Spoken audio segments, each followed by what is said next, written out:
hope you choose to join us guys pretty soon. But let's get into the video. So today is World Asthma Day, and you guys may be wondering what's World Asthma Day. So it's an annual event designed to bring asthma awareness and care around the world. So in honor of today,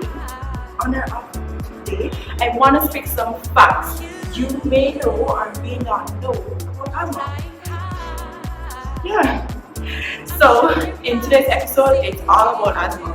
Little nips and pieces you should know, and what you should not be doing, and what you should be doing. So stay tuned if you're definitely interested.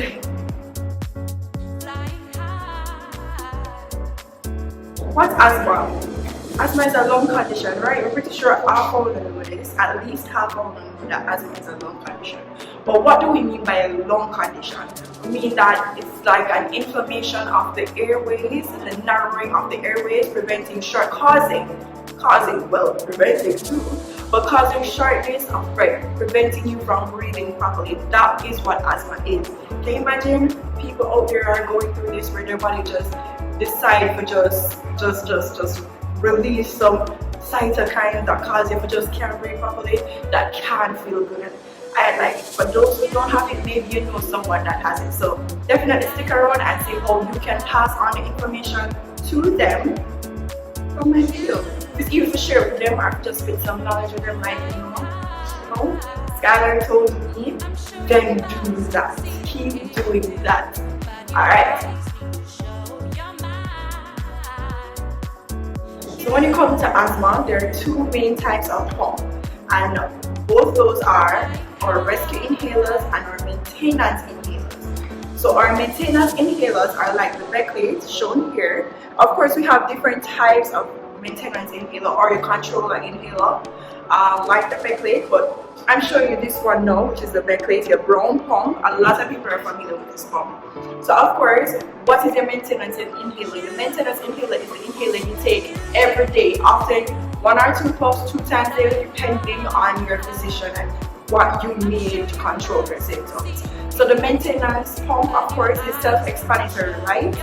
So obviously it maintains your lung airways, it prevents you from getting an attack in the first place, and that is why you need your maintenance pump. This is a maintenance pump, and I cannot stress this enough. This is what you need to take every single day to prevent you from having an emergency in the first place. This pump is very important, very important. So anyways, the other pump that I'd like to talk about, and the one that is very common, a lot of asthmatics know about this, and this is your rescue inhaler. So currently there are 2 types. One is more popular than the other, and that is the Ventolin inhaler. The Ventolin inhaler. This is not for everyday use, guys. This is for like when you have an emergency and you need a quick relief.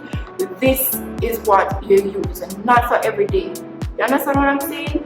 So this is the pump that if you know that before you exercise, when you exercise, you're gonna have an attack, you can take it 15 to 30 minutes before you exercise to prevent the attack. Because we don't want, because of your asthma, you don't exercise. Alright? So that's definitely the use of the Ventolin pump. And I realize you guys may see me stressing this, and this is because Jamaica has its own little pandemic when it comes to asthmatics right now, and this is the overuse of asthmatic pumps, specifically the Ventolin. Nobody wants to take their maintenance pump, and I don't know why. I don't know why you guys don't want to take your maintenance pump. And every day you come to the pharmacy and you're stressed out for help. You pretend. Some won't even go as far as to pretend so when I have an asthma attack, and that's not the case. This is not something you're supposed to be using every day. And if you don't know what overusing your emergency pump is, let me tell you some scenarios. It's having 4 of these one time. 1 for your house, 1 for your car, 1 for your work, and 1 for your handbag. If that is overuse, you don't need so many pumps. As a matter of fact, if done right, you shouldn't need this pump. But just in case you come into contact with a trigger, then this is why everyone should have this pump. I'm not saying everyone should have it. You should have 1 pump. You understand? 1 pump. You don't need 4 pumps.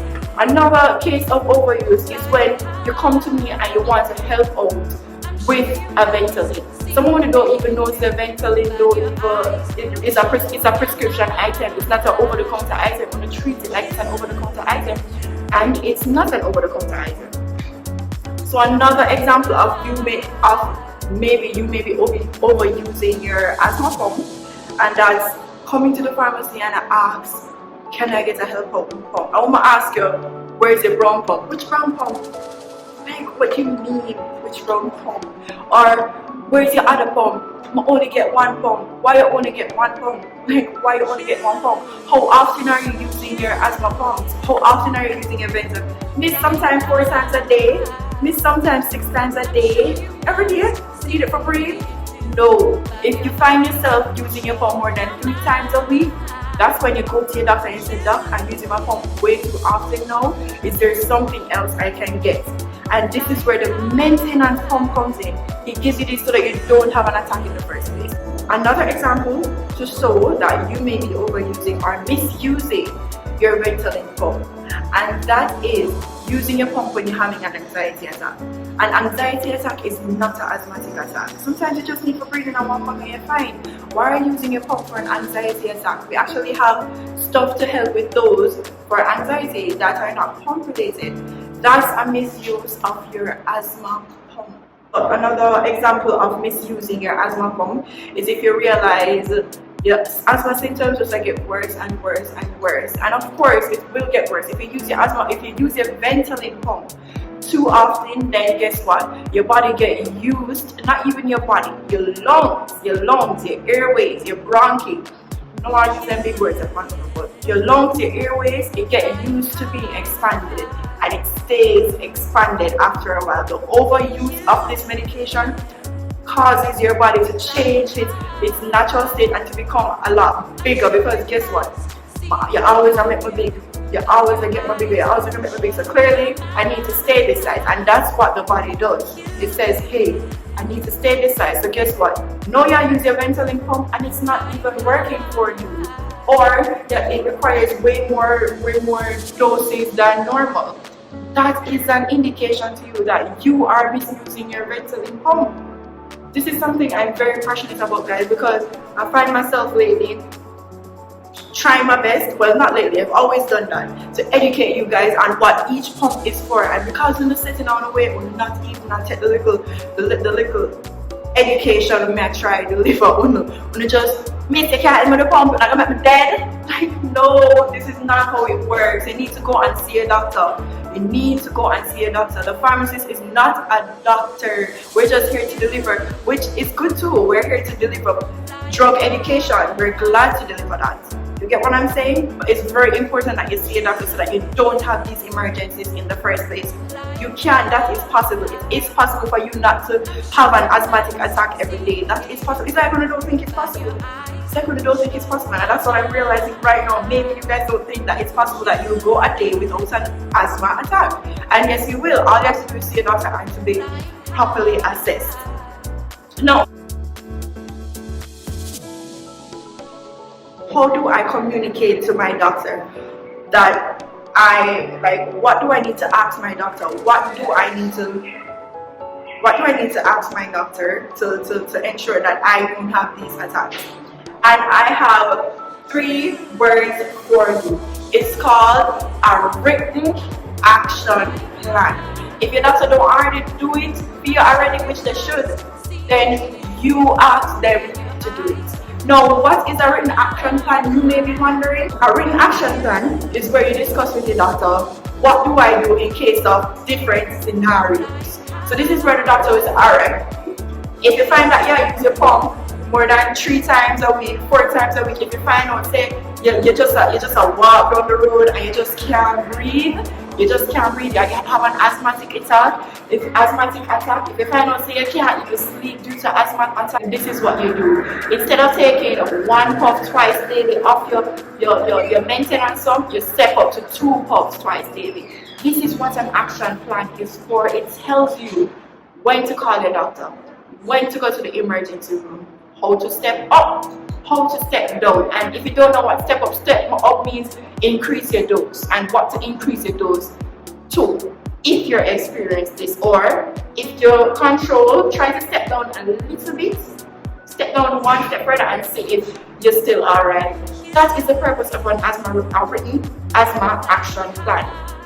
That is the process. And if you don't have one, definitely go immediately and hassle your doctor for one. This is something that they should give to you. This is something you're entitled to. And that's okay if they don't, but just make sure that you go and ask them. Because it's your life. You need to know, okay, what's going to happen. You don't want to be losing your life over asthma, over something that could have been prevented. Could have. So another thing I just want to leave you, now we're coming to the end of the video, and I want to leave you with just a few pointers that everyone should know.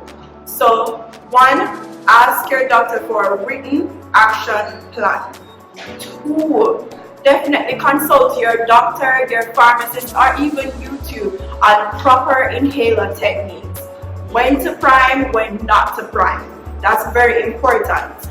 When to how to use the inhaler properly, the mouth, how to place it in the mouth. YouTube have a lot of videos for that. Your pharmacist will be definitely happy to help you, to teach you what's the proper inhaler technique. Don't be afraid to come ask us. That's what we're here for. We're here to help you. And if your doctor can do it, definitely get your doctor to do it. 2, Ventolin. I want to stress this enough. Ventolin is not the only pump. If you find yourself using Ventolin, the Ventolin pump more than 3 times per week, then if you don't already have a maintenance pump, go to your doctor for one because you need one. Another thing is that Ventolin overuse, Ventolin abuse. I didn't even talk about that. We have a couple side effects with that, and that is triggering tremors, seizures, anxiety, high palpitation. Ventolin is not a nice something, you know. I don't know why we not live on it so much. It's not a nice thing. It's good when used properly. It's bad when overused. And I want you guys to at least leave here with that in your head. Don't come and stress your pharmacist to give you a new pump every day. That's an indication that you need something stronger, and that's where your maintenance pump, like the B-Clay, like the Seretide, like the Respimat, that's where that comes in. Okay guys? So I hope you guys enjoyed today's video of Pharm Friday. I hope you guys at least leave here with a lot more knowledge that you came here with, and then definitely pass it on to your asthma friends. Thanks for watching.